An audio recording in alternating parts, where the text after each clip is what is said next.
In 1943, Bela Lugosi starred in a sequel to Dracula, essentially, in all but name. It's a formidable follow-up to that earlier classic, a fun alternative to Universal's own monster rallies, and a solid flick in its own right. But before we jump into the full review of this atmospheric wartime tale, what events occurred to allow Colombia to risk this creeping copyright lawsuit? Dracula was a hit for Universal in 1931, yet it always felt like the studio sidelined the vampire from that point. Bela Lugosi remarkably would not officially reprise the role for another 17 years, and for a comedy no less. Much speculation has been tossed around as to why Universal never produced a true Dracula sequel starring Lugosi. Some theorize the actor himself was tired of the character, after not just the film, but after over 100 performances of the stage play. Indeed, he was reportedly attempting to break away from the horror genre generally. How much water do these theories hold when Lugosi featured in several horror classics shortly after, and reteamed with Dracula director Todd Browning in 1935's Mark of the Vampire, a role deliberately mimicking his most famous performance. Mark of the Vampire was an MGM production, so others claim this jumping of the ship directly diminished Universal's eagerness for a direct sequel. Notably, at the same time, Bride of Frankenstein finally materialized, transforming their other 1931 hit into a successful series, where it would remain the flagship franchise for their entire Monsters era. Dracula's daughter followed in 36, but unlike Karloff's return in the first couple Frankenstein sequels, Bela was absent. A flashback cameo was intended, but he was ultimately replaced by a waxy bust. Maybe he was just never that popular among the Universal studio heads. Bela really had to fight for the role in 1931, and the subsequent collaborations with Karloff forever had him billed second, and for a substantially lower paycheck. Whatever the truth may be, their monster movies endured a second wind in the early 40s, yet they were still leaving Lugosi's take on the character in its coffin. Colombia spied the opportunity and seized it with gusto. The movie is plainly but cleverly titled The Return of the Vampire. It leaves it open to interpretation.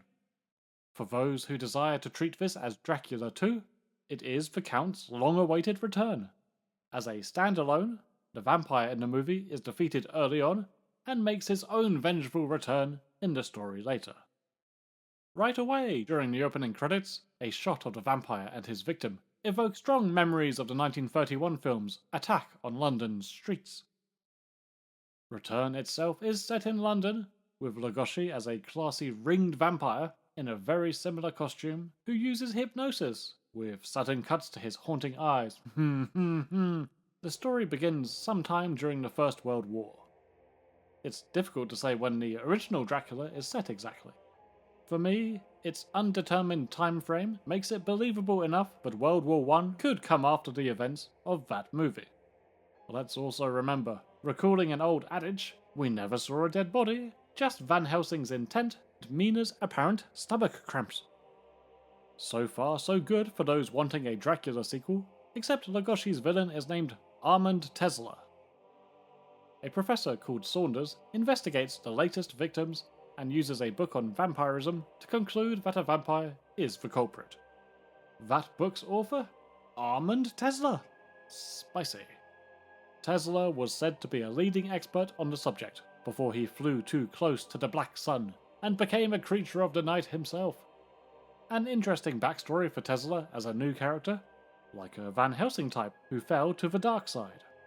Or if we believe him to be Dracula, that's a fun and arrogant extracurricular activity for the Count while he pottered around buying up foreign real estate. Either way, his own text is his undoing.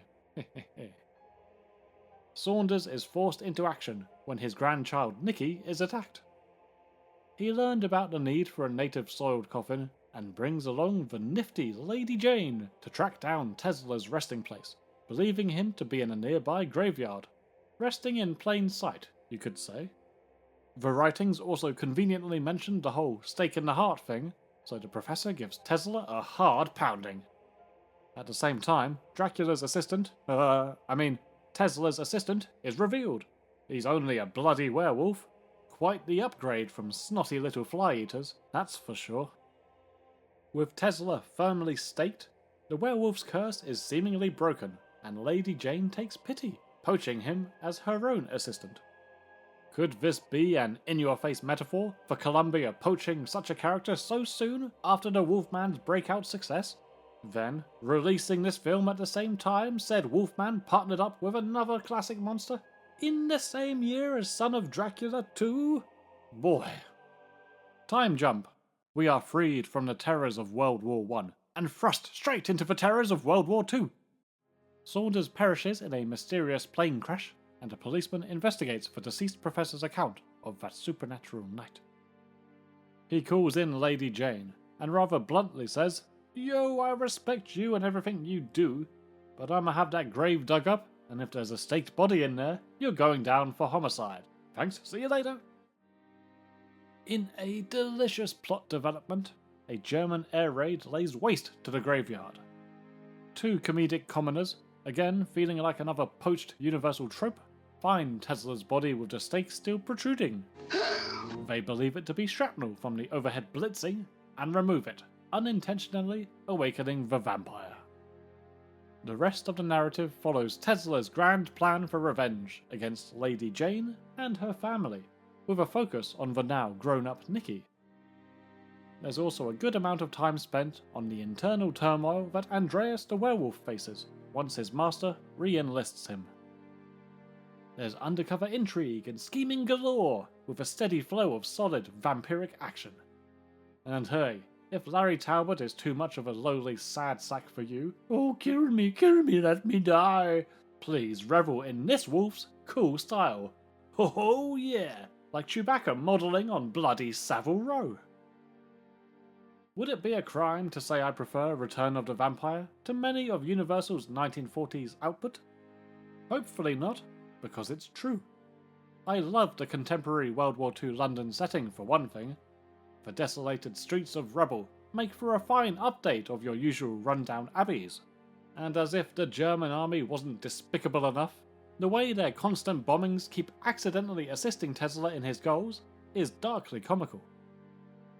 The fact that Tesla's reigns of terror both coincide with the two world wars is probably an allegory of some degree. The Jerrys are blood-sucking leeches perving on good decent society, and your kids? Yeah, sure, topical. Bela Lugosi himself is intrinsically the big draw. He's on good form, and the filmmaking around him already elevates his mystique before he even gets a chance to shine. The first 20 minutes build up to his reveal piecemeal. Initially, we're only given that instantly recognizable, commanding voice, or he's shown very quickly but obscured with no face shown. We then get his sketch likeness in Saunders' book, and later his damning lack of reflection. By the time we get to the reveal, we're fully primed for some comfortingly familiar Lugosi business.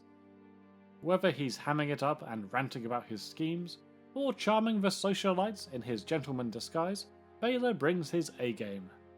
I'll give him credit for his repeated hauntings of Nikki too. It's fair to say his interpretation of Dracula isn't the most erotic one ever put to screen, but, aided by the tried and true tropes, his whispered lures are both sinister and weirdly sensual. Oh, don't get me wrong, it's an unpleasant sensuality, given the two characters' history, but that just feeds the creepiness. The other highlight is a battle of wits between Tesla and Lady Jane. The vampire smugly runs through his usual spiel. Yes, his cover's rumbled, but he is still in control. But Lady Jane's calm organ playing is a hint that she's the one really controlling this game, and Tesla is forced onto the back foot as we enter the climactic battle. Lugosi's shift from arrogance to cowardice is simply delightful. Return of the Vampire would be the actor's final major studio film where he received top billing, a long 13 years before his tragic death. A great shame. Return of the Vampire proved he still had it in him to effortlessly carry this type of fare. I say, give the film a shot if you haven't before. Mark of the Vampire did precede it, but given that movie's infamous twist ending, it never gels as a spiritual Dracula sequel in the way that Return does. Great suspense, decent action, including a deeply satisfying dispatch of the lead villain, featuring some oozy precursor to Hammer's melting vamps later. And if you are already acquainted with the film, let me know if you agree that it deserves more affection, or do you consider it a lesser copy of another studio's bread and butter?